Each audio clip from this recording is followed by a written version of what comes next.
Overnight, a bishop in the US used a church service attended by the entire Trump family to plead for him to show mercy to some of the groups she said he has targeted during his election campaign. This is what she said. The vast majority of immigrants are not criminals. They pay taxes and are good neighbors.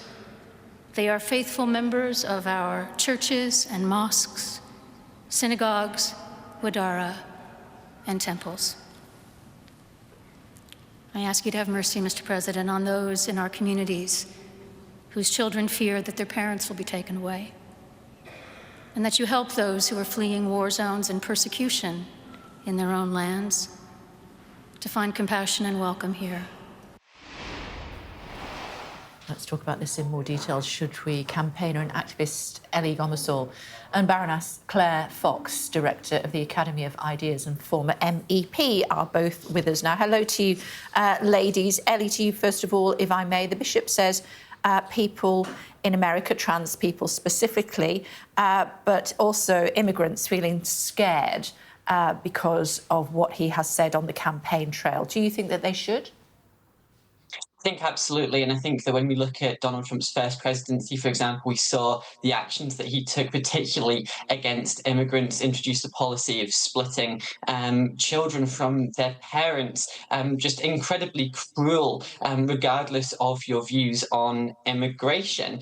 When we look at the rhetoric that Trump is using around trans people, it is about rolling back rights that actually have existed for years. And when we look at the polling in the run-up to that election back in November, actually this isn't a priority for the American people. This is all about divide and conquer. It's about distracting people from the issues that actually are affecting people in America, about actually improving people's lives. And this isn't going to help anyone. It's going to make people's lives worse. And I think it's a distraction from the real issues and the hoarding of wealth that Donald Trump and his billionaire pals are causing real harm to the American people. And what's your view, Baroness Fox?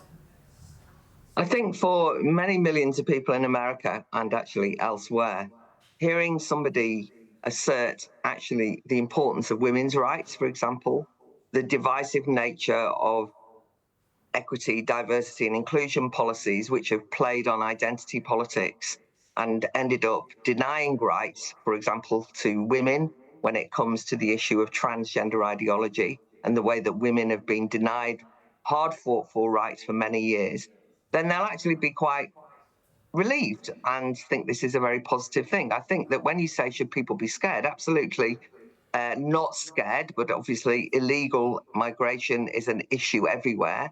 And Donald Trump won perfectly reasonably a landslide. Many of his voters were people from minority communities, and many of them indeed were Democrat voters, and they were just completely infuriated by the way that identity politics has been used in America, weaponized against ordinary people and their rights. So, for those of us interested in women's rights, then I think that's very important. I think for trans people, they're not losing any rights. This is about women's rights being restored in terms of women-only spaces, in terms of sport, and in terms of asserting absolutely correctly that there are only two sexes, because there are only two sexes. Well, let's listen to what Donald Trump said, and then I'll come back to you, Ellie, on gender. I will also end the government policy of trying to socially engineer race and gender into every aspect of public and private life. We will forge a society that is colorblind and merit-based. It will henceforth be the official policy of the United States government that there are only two genders, male and female. Ellie, your thoughts on that? Well, look, when we look at what Donald Trump has actually done in terms of the executive orders that he signed since coming into office, the first thing that he did was roll back schemes that protect trans people and other LGBT plus people from discrimination in the workplace. He talks about wanting a merit-based society. We know that discrimination in the workplace exists. By rolling that back, you actually you take away that merit-based society, and instead it means that people's identity can come into things and they can be discriminated against. I don't think that's a good thing at all. But Claire also talks about women's rights, and I think that that is an incredibly important part of that election back in November too. When we look at polling in the run-up to that election of the issues that were important to people, women's rights did absolutely come up, but not in the form of trans rights. When you look at, there was a Gallup poll that was done back in September. I think trans rights was 11% of the American populace said that that was an issue that was important to them. It was in the 40% who said that reproductive rights were important to them. And actually, that's the real risk here, because when we're talking about the issue of trans rights, a huge part of that is actually just that right to bodily autonomy. And Donald Trump and others who support him talk about the importance of freedom of expression. Actually, I think the crackdown on bodily autonomy is one of the biggest violations of freedom of expression you could possibly enact. And when it comes to reproductive rights and abortion rights, that's something that many Americans are incredibly worried about. And as I say, I think that this focus on issues like trans rights, issues around immigration, issues that grab the headlines but actually do nothing to improve people's day-to-day lives, as I say, it's all a distraction. We've seen the actions of Elon Musk, and we're actually seeing just how much the rich are getting richer and richer and richer in America. But when you look at things like the federal minimum wage, which is not increased since 2009, I believe, that's still sat at $7.25. And actually, we've had multiple Democratic and Republican presidents since then who have done absolutely nothing to improve that. So people are disaffiliated with politics. And while Claire is right that I think a lot of people who maybe did vote Democrat previously did swing to Donald Trump this time, actually Kamala Harris didn't lose to Trump. She lost to people staying at home. And it was so many Democratic voters who were so disillusioned with a party that had done nothing to improve their lives that they chose to stay at home while Trump supporters went out and voted. And that's why he's now back in the White House. There's a lot to unpack there, Baroness Fox. Where do you want to go with it? Well, first of all, as somebody on the left who's fought for reproductive rights all their lives, the idea that this is the biggest threat to women, of course, democratic rights should be fought for and will be fought for in America by the American electorate, and not just women, but those who care about women's rights. The issue of reproductive rights was one feature of the election. The idea that this is a distraction is also quite amusing. We're talking about the culture war aspects of Donald Trump getting elected. But the truth of the matter is that, as Ellie has conceded, impoverishment of ordinary people in America was happening without restraint under the Democrats, under the Biden regime. And as a consequence, people look to alternatives, both in terms of putting to bed the culture wars and its most divisive rhetoric, and not just rhetoric, but policies, which were denying women rights in the workplace, because trans rights were never, ever rights that were needed. People should not be discriminated against, full stop. But actually, the assertion of gender ideology was denying women their rights. In terms of what kind of economic policies Trump is enacting, actually one could be hopeful.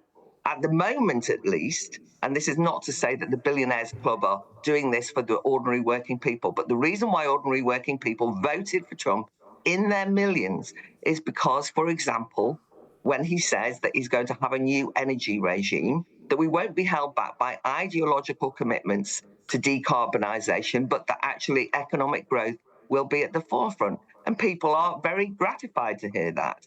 So I think that the point about meritocratic politics, the point about a political realignment that does not get caught up, actually, ironically, in the culture wars itself by prioritising that over merit, is one of the reasons why even people on the left, like me, and people who fought for women's rights and continue to fight for women's rights can actually see a glimmer of hope from across the sea. It's not because we're all fans of Trump or Musk, but because this feels like a new kind of politics, which I welcome.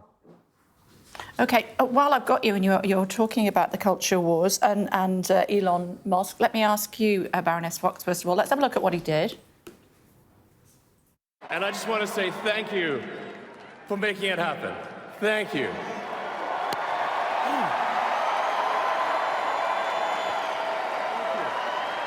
My heart goes out to you. How are you interpreting that, Baroness Fox? I'm interpreting it as any normal, sensible person was saying, my heart went out to you. This idea it's a Nazi salute is utterly bonkers. I cannot get over it. Talk about distraction. Ellie said that we were being distracted. Well, this is the greatest distraction ever. Of course, it wasn't a Nazi salute. And those people who are obsessively going on about it, all of whom, by the way, are the kind of people who said that Trump was literally a fascist and that, you know, Hitler, if you remember, is those kind of distraction techniques completely going against what anybody sensible is going. It wasn't a Nazi salute. For God's sake, the Nazis didn't hide the fact that they were saluted. They didn't kind of pretend was from my heart going out and all the rest of it. This is the kind of superficial, performative politics that drives people mad, including me. And what did you make of it, Ellie? Well, I don't disagree, actually, with Claire that it's a distraction, but I just can't believe that we're even pretending that we didn't see what we all just saw. I mean, I think that maybe a little bit of leniency would be able to be given if it weren't for the fact that Elon Musk has been repeatedly espousing far-right fascist ideology on his social media network X, and over the past several months, whether that's support for the far-right Tommy Robinson in the UK, whether that's his support for the far-right in Germany, the AfD. I mean, he walks like a Nazi, he talks like a Nazi, and now he salutes like a Nazi. And I think it's important that we call this what it is. But I do think that Claire is right, that this is a distraction, because, as I say, I don't think that Trump is going to be doing anything to improve the lives of ordinary working people in America. And I think that this whole thing, it's about getting us talking about other things other than the way that he's actually making people's lives worse. And it doesn't help anyone, but it generates the headlines, it gets his voter base motivated, and I think it creates a worse kind of politics for everyone. Sadly, we're out of time, but that was a fascinating conversation. Thank you both for joining us on the programme this morning, and it's very much appreciated. Thank you.